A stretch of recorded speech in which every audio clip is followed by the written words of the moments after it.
Oh, good morning. I didn't realize you were there at this moment. And that's what our topic is for our coffee this morning. God is here at this moment.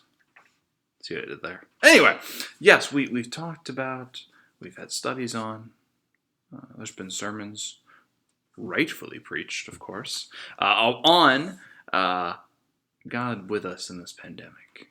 God with the people of God over the generations. And for this whole thing of living in the moment, we talked about in the sermon this past week that um, God is living in the moment with us. And for us to engage the divine, we need to be fully here.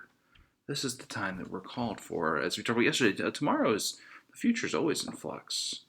Even before this pandemic, the future was always in flux. We don't know what's going to be happening tomorrow, let alone years from now. We just don't. It got me thinking.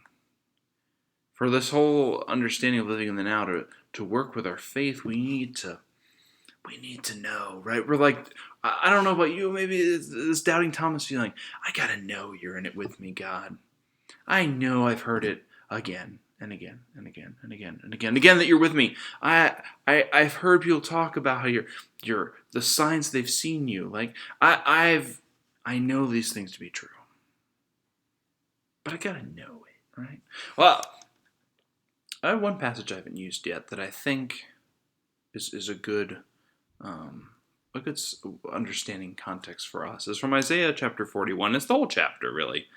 Um, Isaiah is prophesying at this point. Isaiah prophesies a lot after the fall of everything, the kingdom. Exile is upon them. The unthinkable has happened. God was always supposed to protect Israel, even though God tells them plenty that they need to change their ways and they don't, and etc., etc. But this is a real shock to the people. They never saw it coming.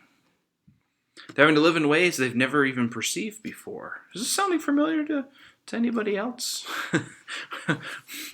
One more. All their future dreams are gone. Things are uncertain. Hopelessness abounds. Okay, so that's where they are. Maybe you can relate. How does this help us living in the moment, then, Pastor? This moment sounds, and this living in the now does not sound very uplifting. Well, at this moment, God assures the people of God's help. Right? This whole chapter, God goes into all the things that God has done, all the things that God will do, and how, most importantly for us this week, how God is present right now. You are not just exiled. We are exiled. Don't be afraid. I know you are. I will help. Right? I've helped you. Your Redeemer is the Holy One, right? God lays it on saying, yes, I know this was bad. I tried to tell you this was going to happen. You ignored me. But this is where we're at right now. There's this good verse I like in particular, verses 9 and 10 from chapter 41. I'm going to share them with you. You whom I took from the ends of the earth and called from its furthest corners, saying to you, you are my servant, I have chosen you and have not cast you off already, right? This promise, you have not been cast off. Despite this bad things happening, I'm still with you. We continue. Do not fear, for I am with you. Do not be afraid, for I am your God. I will strengthen you. I will help you. I will uphold you with my victorious right hand. Do not be afraid, for I am with you. There's that hymn. Do not be afraid, I am with you. This is the verse that hymn comes from. I don't know if you know it. You can always give it a sing this morning. God promises to be with us right now. And in the future, too.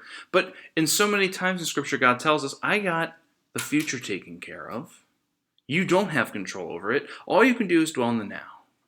And this message to God, to God's people in this bottom pit moment is, don't be afraid, for I am with you.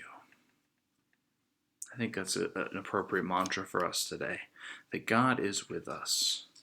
in our dwelling in the moment and our treasures we talked about yesterday, of what each day has in store for us, the good things that are happening in our life, the things around us that we can really get into that are good for us, that are life-giving. God is there.